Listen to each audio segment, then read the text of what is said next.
ठाणे में एनसीपी नेता जितेंद्र आव्हाड ने रिक्शा चलाकर महानगर पालिका में एंट्री ली थी, जिससे सियासत गर्मा गई। उनका कहना था कि यह जनता के समर्थन का प्रतीक है, लेकिन बीजेपी सांसद आनंद परांजपे ने इसे ड्रामा बताकर कहा कि यह सिर्फ दिखावे की राजनीति है। अब इस रिक्शा एंट्री को लेकर ठाणे की राजनीति में नई बहस छिड़ गई है।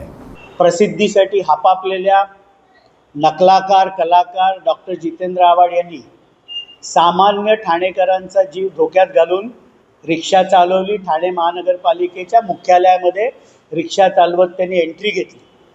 खरं तर आपल्याला जर रिक्षा चालवायची असेल तर आपल्याला परमिट लागतं, आपल्याला बॅच लागतो, आपल्याला रिक्षा चालवायचा लायसन्स लागतो।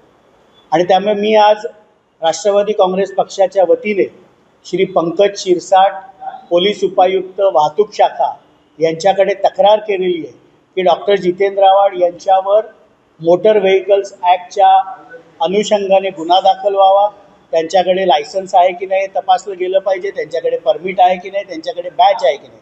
कारण सामान्य ठाणेकरांनी जर मोटरसायकलवर हेल्मेट घातलं नाही तर वाहतूक शाखा फाईन लावते, सीट बेल्ट नसेल तर फाईन लावते, लायसन्स नसेल तर फाईन लावते।